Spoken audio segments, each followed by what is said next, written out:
आपको नहीं लगता है, प्लीज हमको पसंद मत लीजिएगा, बड़ा ध्यान से सुनिए, आपको नहीं लगता है कि कहीं ना कहीं हम भी कुछ ज्यादा ही हद में बिगड़ गए हैं?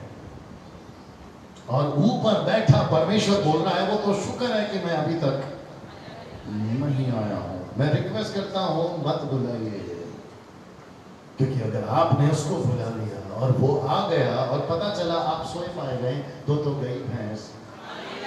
Right sir?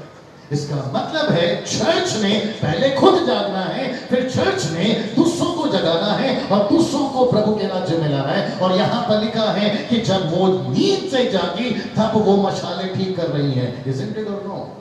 इसका मतलब है हमको भी जागना है, हमको भी ठीक होना है। आप है मेरे साथ में ना? एक वचन और पढ़वाऊंगा और मैं देखता हूं कि क्या होता है। आप लोग सब तैयार हैं? सर मैं वक्त में ध्यान रखूंगा। एक वचन पढ़िए पास्टर जी, आपका निर्गमन की पुस्तक उसका 12 का 11। आइए देखते हैं, वहां पर फुर्ती, वहां पर चुस्ती, वहां पर तेजी और वहां पर स्पीड कैसा रहा जी?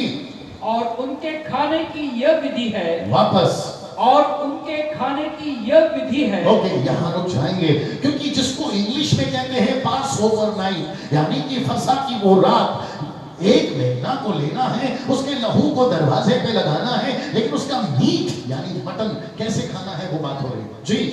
कमर बांधे की ये विधि है, कमर बांधे, वापस कमर बांधे, इनका इको कट करना, इनके माइक से अगर है तो जी। वापस, कमर बांधे। एक मिनट, क्या बांध के?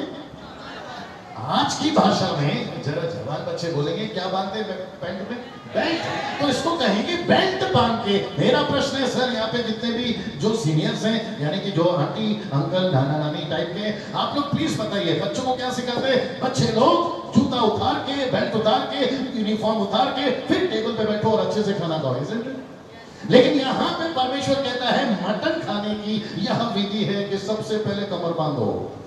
बाप रे, आदमी कमर तब बांधता है जब वो बाहर जाता है। यस और नो? यहाँ लिखा है कमर बांधे। आगे, पाँव में जूती पहने। जूता पहन के कौन खाता है साहब? लेकिन यहाँ प्रभु कहता है जूता पहन के। आगे, और हाथ में लाठी लिए हुए। ये देखो, एक हाथ में लाठी और दूसरे हाथ में रोटी। आप लाठी पकड़ोगे लेफ्ट से, रोटी पकड़ोगे राइट से। आपको वही हाथ से रोटी तोड़नी है, उसी हाथ से आपको, समझ में आना, मटन का टुकड़ा पकड़ना है। कैसे खाओगे साहब? लेकिन प्रभु कहता है मेरे पास में टाइम नहीं है, लाठी लिए। आप सुनिए, उससे फुर्ती से खाना। नहीं सर, ठीक से पढ़िए, सुस्ती से। उससे फुर्ती से खाना। नहीं सर, गलत हो रहा है सर, वहां लिखा सुस्ती से खाना। आप लोग प्लीज इनको करेक्ट करिए। सुस्ती से, सुस्ती सर, सर सुस्ती लिखा है। जब लिख रहा है फुर्ती से खाना, तो इसका मतलब है चर्च को भी क्या होना चाहिए? फुर्ती। चर्च के, माय गुडनेस, पास्टर को कैसा होना चाहिए? फुर्ती से, फुर्तीला। बहुत सही जवाब। आपके वर्शिप टीम को, ये नहीं जनरल बात कर रहा, कैसे होना चाहिए? फुर्तीला। एक प्रभु के प्रचारक को कैसे होना चाहिए? फुर्तीला। आप है मेरे साथ में? यीशु, यीशु मसीह तेजी था या धीमा? जोर से, जोर से, थोड़ा थोड़ा थोड़ा सपोर्ट करिए प्लीज। या यीशु ने कभी ऐसे कहा आज मैं थक गया हूं, तुम लोग जाओ, मैं नहीं आ रहा हूं? ऐसा किया सर आपने कभी? भरे में पड़ा? आपको पता है यीशु को पानी पीने तक का टाइम नहीं होता था, खाना खाने तक का टाइम नहीं होता था, इतनी तेजी थी। Isn't it or no? मेरा प्रश्न है, आज यीशु के हम लोग इस लाइफस्टाइल को क्यों नहीं जी रहे? आपको पता है, अपने हमको बाइबल अलग दिखती है और मसीहत अलग दिखती है। मैं रिपीट करता हूं, आज हमको बाइबल अलग दिखती है और मसीहत अलग दिखती है। बाइबल क्या कहती है हमें उसमें रुचि नहीं है। मसीहत ने क्या सिखाया हमें उसमें रुचि है। कहते हैं हम यहाँ के हैं तो हम वैसा करेंगे, अगर इशारा समझ में आ गया होगा। हम वहां के हैं तो हम ऐसा करें। अरे तुम लोग तो ऐसे वाले हो, हम तो ऐसे वाले। ना तो हम ऐसे वाले हैं, ना तो हम वैसे वाले हैं, ना तो तुम ये हो ना हम वो हैं। हम सिर्फ मसीह के हैं। आप पेंटिकोस्टल हैं, आप कैरिस्मेटिक हैं, आप ऑर्थोडॉक्स हैं, आप कैथोलिक हैं, आप मेथोडिस्ट हैं, आप सीएनआई हैं, बैप्टिस्ट हैं, आप जो भी हैं, आप मसीह के हैं। राइट और नो सर? आपने क्या सिखाया उसमें मुझे दिलचस्पी नहीं है, आपका वचन क्या सिखाता है उसमें मुझे दिलचस्पी है। कमान कमान, मैं आपके बीच में, और मेरा 2 सेशन चलेगा इसको छोड़कर, मैं चाहता हूं कि प्लीज मेरी बात को समझने की कोशिश करिए। मैं बहुत बड़े बोझ के साथ आपके बीच में आया हूं और मैं जब यहां खड़ा होता हूं, आपको मैं सच बता रहा हूं सर, मुझे यहां डर होता है। और आपको पता है किस चीज का डर होता है? यहां 2 कैमरे लगे हैं, वहां पे भी शायद एक आधा कोई कैमरा लगा होगा, लेकिन सबसे बड़ा कैमरा ऊपर है और ऊपर बैठा परमेश्वर मेरी किताब लिख रहा है। बोला डैनियल, जोधपुर में तो पहुंच गए 25वें कन्वेंशन में, वहां पर जो बोलना चाहिए था वो तो नहीं बोले, लेकिन पब्लिक को खुश करने के लिए वो सब कुछ बोल दिए। मुझे उसका हिसाब देने का डर है। मैं यहां वो सब कर सकता था जो बाहर लोगों को पसंद आती है, लेकिन मैं यहां वो कर रहा हूं जो उसको पसंद आ रही है। कमान कमान कमान कमान। यहां लिखा है उसे फुर्ती से खाना। रिपीट, कैसे खाना है भैया? एक साथ, किससे खाना है? फुर्ती से खाना है ना। मैं अपने मैसेज के आखिरी हिस्से में पहुंच रहा हूं, आप लोग तैयार हैं ना? हल्के से पड़ोस को धीरे से गोली मार दीजिए और उनसे कहो कि बस थोड़ी देर और, ऐसा बोल दीजिए, थोड़ी देर और। वाह ना, मैं चाहता हूं एक प्रश्न आपसे पूछूं और आप तो बोल ही दोगे पासली। सब लोग तैयार हैं? ओके, जितने पीछे हैं आप लोग भी तैयार हैं sir? Okay, now listen this. यीशु के ऊपर, यीशु के ऊपर क्या पवित्र आत्मा आया था? दो से एक साथ। ओके, यीशु के ऊपर, बहुत ध्यान से जवाब देना, यीशु के ऊपर जब पवित्र आत्मा आया रूप क्या था? बहुत सही जवाब, बहुत सही जवाब, कबूतर। मेरा प्रश्न है, कबूतर की निशानी क्या है? एक मिनट, किसने कहा शांति? सही जवाब। और आपने क्या कहा sir? Message. Message of what? Peace or what? सफेद कबूतर पीस की निशानी है, वॉर की नहीं। मैंने प्रभु से पूछा, जरा ध्यान से सुना, तैयार है? मैंने प्रभु से पूछा, जब 120 के ऊपर आपको यही पवित्र आत्मा उतारना था, तो जबान के रूप में क्यों उतारे?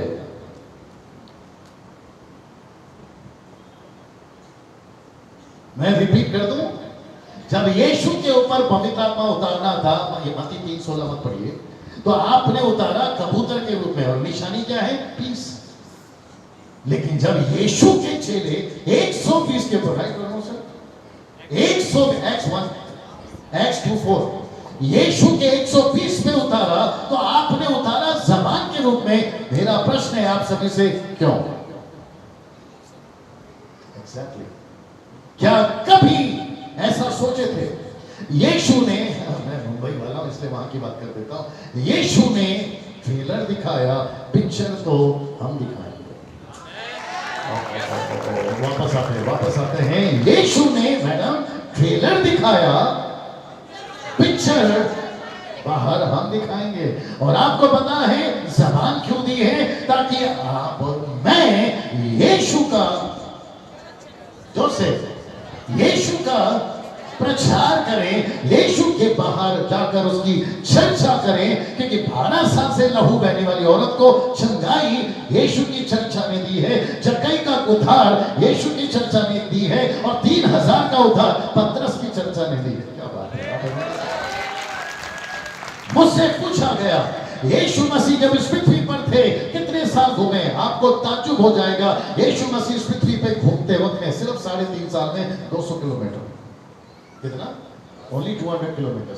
और आपको पता होना चाहिए, यरूशलेम, जॉर्डन, समरिया, आपका बेथलेहम और आपका जो भी यीशु मसीह का जेरिको की थी वो गलियां, वो टोटल मिलाकर अगर आप लोग कभी गए होंगे मिडिल ईस्ट में तो आपको पता लग जाएगा 200 किलोमीटर के अंदर में खत्म हो जाता है। 200 किलोमीटर घूमकर इतिहास को बदलने वाला वचन दे दिया, 200 किलोमीटर घूमकर जगत को बदलने वाला वचन दे दिया। और 120 का तो मैंने कल रात को भी कमाल बता दिया, जो कि परसों के दिन फिर मैं बताऊंगा।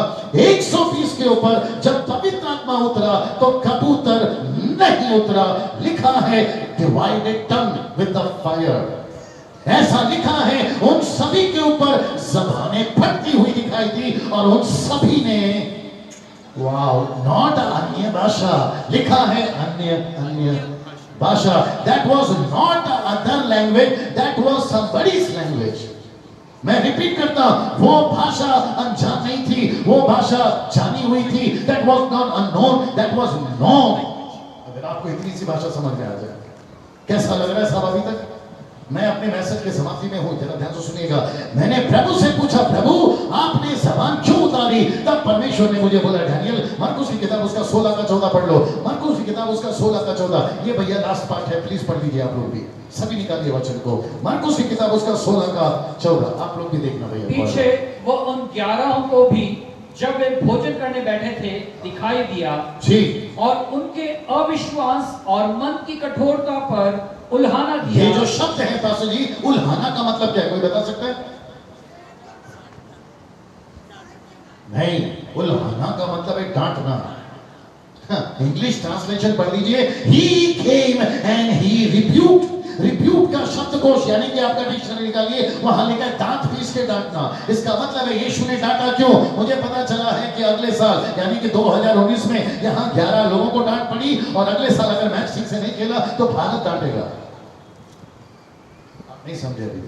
यहां 11 और यहां भी 11। अगर भारत का क्रिकेट टीम 11 ठीक से नहीं खेलते तो यहाँ के पब्लिक डांटती है, यस और नो। यहाँ पर यीशु के 11, और जब उन्होंने विश्वास नहीं किया तो यीशु ने कहा कि मैंने तुमको डांट लगाई है, मेरे जी उठने पर तुमने विश्वास क्यों नहीं किया? ऐसी डांट लगाते लगाते वचन 15, डांट लगाते लगाते वचन 15 जी। और उसने उनसे कहा, एक मिनट मैं रिपीट करता हूं, कैसे? डांट लगाते लगाते वचन 15 जी। तुम सारे जगत में जाकर सारी सृष्टि के लोगों को सुसमाचार प्रचार करो। ये जो शब्द है ना प्रचार, इसके ऊपर थोड़ा ध्यान दीजिए। अगर जबान नहीं उतरेगी तो प्रचार कैसे होगा? अगर जबान उतरी है, आगे बोल दीजिए, तो जम के प्रचार होगा। तो इसका मतलब है यहाँ 80 का हो या 8 का, आप नहीं समझे, यहाँ 80 साल का हो या 8 साल का बच्चा, हर एक, बापरे बोल दूं, हर एक ईसाई को प्रचार करना।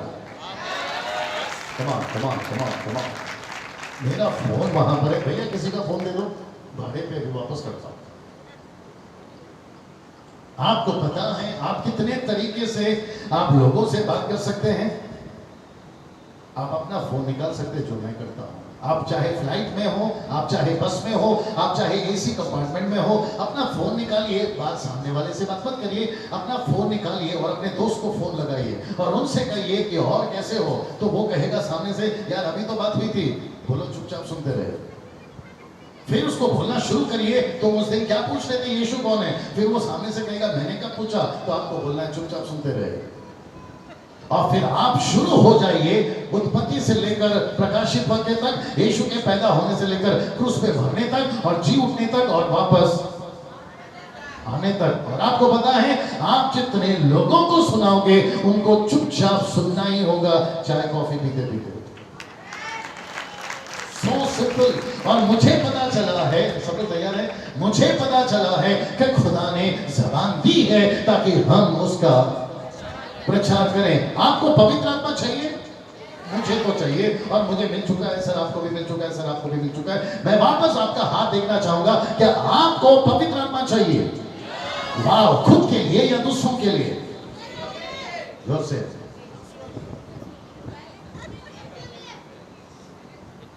नॉट पहले, नॉट बाद में, एक ही जवाब चाहिए। किसके लिए? खुद के लिए या दूसरों के लिए? दूसरों के लिए। आपको नहीं चाहिए पवित्र आत्मा, आपको पवित्र आत्मा दिया गया है दूसरों के लिए। यरूशलेम नहीं छोड़ना, कल रात को बोले कि नहीं बोले? यरूशलेम नहीं छोड़ना। और जब यरूशलेम को नहीं छोड़ना तो क्यों नहीं छोड़ना? प्रतिज्ञा का वादा पूरा होना बाकी है। जब पवित्र आत्मा तुम पर आएगा तुम अपनी जगह पे नहीं रहोगे। यरूशलेम, यहूदिया, समारिया, पृथ्वी के छोर तक तुम चले जाओगे। कम ऑन, यस और नो? इसका मतलब है मुझे पवित्र आत्मा चाहिए, मेरे लिए नहीं, दूसरों के लिए। जल्दी पूछो कैसे? डॉक्टर बनता है खुद के लिए नहीं, दूसरों के लिए। बावर्ची बनता है खुद के लिए नहीं, दूसरों के लिए। मैकेनिक बनता है खुद के लिए नहीं, दूसरों के लिए। आपने कलीसिया खोल के रखी है, खुद के नहीं। और ऊपर बैठा परमेश्वर मुझे पूछता है, डैनियल तेरे पैर को मजबूत कर दूंगा, मेरे लिए, वचन के लिए, सुसमाचार के लिए। तेरे हाथ को सामर्थ्य बना दूंगा, जब तू बाहर जाएगा बीमार मिलेंगे मैं उनको चंगा कर दूंगा। मैं तेरी जबान को छू लूंगा, मैं तेरी दोनों किडनी को सलामत रखूंगा। मैंने ये टॉपिक क्यों निकाला मुझे नहीं मालूम। बड़े ध्यान से सुनिए, मेरे पास में 10 मिनट और है। सुनिए, मैंने प्रभु से पूछा, प्रभु आपके सेवक, सेल्फ पर्सनल मत लीजिए, आपके सेवक आज बीमार होकर मर क्यों रहे हैं? तब मुझे प्रभु ने एक वचन दिया, सुनना चाहोगे? आपका पहला करंथियों 9वां अध्याय वचन 16। First Corinthians chapter 9 and verse 16। First Corinthians chapter 9 verse 16। बहुत ध्यान से सुनिए भैया, ये आखिरी वचन है जी। यदि मैं सुसमाचार सुनाऊं तो मेरे लिए कुछ घमंड की बात नहीं जी, क्योंकि यह तो मेरे लिए अवश्य है। जी। यदि मैं सुसमाचार न सुनाऊं, एक मिनट वापस, क्योंकि यह तो मेरे लिए अवश्य है। यदि मैं सुसमाचार ना सुनाऊं तो मुझ पर हाय। एक मिनट वापस पढ़ना। यदि मैं सुसमाचार न सुनाऊं तो मुझ पर हाय। सर वापस पढ़ना। यदि मैं सुसमाचार न सुनाऊं तो मुझ पर हाय। ओके, ये जो शब्द है हाय, ये कौन सा वाला हाय? ये ऐसा वाला हाय या ऐसा वाला हाय? आपको पता है इंग्लिश में क्या लिखा है? वहां लिखा है वो upon me if I don't preach the gospel. आप शायद अभी भी नहीं सुने, मैं रिपीट करता हूं। क्या हो रहा है मेरे साथ? सुनिए, क्या क्रिश्चियंस, लिसन केयरफुली, क्या क्रिश्चियंस बीमार होना चाहिए? यस और नो? जोर से। आपको पता है वक्त कम है मेरे पास में, आपके पैर सुहावने हैं, रोमियो 10:15 मत पढ़िए। आपके हाथों को मरकुस की किताब उसका 16वां वचन 20 मत पढ़िए। आप हाथ दूसरों पर रखोगे, वो चंगे हो जाएंगे, आप बीमार नहीं। आपके पैर सुहावने हैं, दानियल की पुस्तक उसका 12 का 3 मत पढ़िए। वो जो दूसरों को धर्मी बनाते हैं, आसमान में तारों की नाई चमकेंगे। कमान ये सुनो, पहला करंथियों उसका 3 का 16 मत पढ़िए। तुम्हारा शरीर उसका मंदिर है। मैंने प्रभु से पूछा, प्रभु फिर ये ऐसा क्यों है कि आज बहुत सारे 21st सेंचुरी के मॉडर्न टाइप के क्रिश्चियंस आज cancer, HIV, blood pressure, diabetes और न जाने क्या क्या बीमारियों से ये मर क्यों रहे? तब ये बात प्रभु ने बताई। बोला डैनियल, जब तू मेरा घर बनाएगा तो मैं तेरा घर बनाऊंगा, जब तू मेरा सोचेगा मैं तेरा सोचूंगा, तू मेरा काम कर। So simple is this. मैं ये नहीं कह रहा हूं जो अभी यहां बीमार हैं, आपको डायबिटीज है, आपको क्या है मुझे नहीं पता, लेकिन मेरा प्रश्न है, डंके की चोट पे बोलूंगा, 6 लाख लोग 40 साल कभी बीमार नहीं हुए जंगल में। ओके, आपने नहीं सुना, मैं रिपीट करता हूं, 6 लाख 40 साल जंगल में कभी बीमार नहीं हुए। यहां तक कि उनके चप्पल नहीं फटे, उनके कपड़े नहीं फटे, उनका पीटर इंग्लैंड का शर्ट था या लिवाइट्स का जींस था मुझे नहीं पता, बाटा का चप्पल था या टाटा का मुझे नहीं पता, लेकिन ऐसा लिखा है कि ना तो चप्पल फटे, ना तो कपड़े फटे। एक मिनट, ना तो किसी को पिंपल आया। मुझे नहीं पता डीओ यूज करते थे या नहीं करते थे, साबुन यूज करते थे या नहीं करते थे, सर पे शैम्पू लगाते थे या नहीं लगाते थे। सब क्या हो रहा है? ऐसा लिखा है, मत पढ़िए, ऐसा लिखा है निर्गमन की पुस्तक उसका 11 का 7 में, कुत्ते कुत्ते को कहा था खबरदार अगर मेरे लोगों पर भौंका। मैं रिपीट करता हूं, क्या लिखा है सर? कुत्तों को भी बोला गया है इन पर नहीं भौंकना। मेरे पास वक्त कम है इसलिए नहीं पढ़वा रहा हूं। इसका मतलब है इंसानों से कहा इनको हाथ नहीं लगाना, जानवरों से कहा इनको नहीं छूना, कुत्तों से कहा इनको नहीं भौंकना। पता है क्यों? वो थी इजरायली और ये है यीशु की दुल्हन। See the difference? अगर वो उनको इतना संभाल सकता है बाहर से, आज तो प्रभु अंदर है, हमको कितना संभालेगा साहब? जरा सोच के देखिए। इसका मतलब है यीशु आने वाला है, इसमें कोई दो राय नहीं है, लेकिन वो तब तक नहीं आएगा जब तक कि दुल्हन नींद से जाग ना जाए, क्योंकि हमको खुद भी जागना है। आगे बोल दीजिए सर। और धूम मचाना है। हमको सुस्ती नहीं चाहिए, मस्ती नहीं चाहिए, हमको कलीसिया में चुस्ती चाहिए, हमको लेजीनेस नहीं चाहिए, हमको स्पीड चाहिए। और मैं बता चुका हूं कि बाहर लूसीफर खड़ा, वो नहीं सो रहा है, वो 24/7 काम कर रहा है। परमेश्वर ऊपर बैठा, वो भी नहीं सो रहा है, वो भी 24/7 जाग रहा है। तो कलीसिया को भी नहीं सोना है। सब अपने पैर पे खड़े हो जाए। कलीसिया को भी नहीं सोना है। प्लीज गॉड सिस्टर प्लीज सब खड़े हो जाए। मेरे पास में 5 मिनट और है अगर मैं गलत नहीं हूं। आज की सुबह की बाइबल स्टडी, अगर किसी ने पूछा कि पास्टर डैनियल राज ने कौन से विषय पे बात किया, तो एक ही बोल देना कि परमेश्वर को सुस्ती नहीं चाहिए, मस्ती नहीं चाहिए, उसको चाहिए चुस्ती, उसको चाहिए स्पीड, उसको चाहिए जोशीले लोग, उसको चाहिए जो परमेश्वर के काम को बड़ी तड़प के साथ और बड़ी जलन के साथ कर सके। मैं यहाँ के यूथ बच्चों से कहना चाहता हूँ, लड़का लड़कियों से, आपकी लाइफ बहुत प्रेशियस है, आपकी जिंदगी बहुत कीमती है साहब। आपको नहीं पता है कि जिसने आपको चुना है, बाहर 16-16 साल का लड़का लड़की एक हाथ में सिगरेट और दूसरे हाथ में दारू की बोतल लिए नशे में पड़े रहते हैं। आपका भारत की बात कर रहा हूं। हमारा इंडिया नंबर 1 है वर्ल्ड में पॉवर्टी, नंबर 1 है पॉपुलेशन, नंबर 1 है कसरत सिटी, श्रापित शहर। आप सोच नहीं सकते हैं हम इसी भारत के, और वो परमेश्वर बैठा कहता है मैं आने वाला हूं, लेकिन उसके पहले मेरा भारत तैयार हो जाए, भारत के लोग तैयार हो जाए। हम बच्चे काफी नहीं है, सबको बचना है। अपने हाथ उठाएं, आंखें बंद करें, सेम सॉन्ग, वो लास्ट वाला। Thank you Jesus. Give me a minor, Jesus, let your presence come पापा। चलिए मुंह खोलिए और प्रभु से कहिए कि परमेश्वर जैसे आज मैंने सुना मुझे वैसे ही तैयार कर। वो सैमुअल ना तो मां को चाहिए ना बाप को चाहिए, लेकिन एक है उसको चाहिए और उसका नाम है परमेश्वर यहोवा, और आज है यीशु।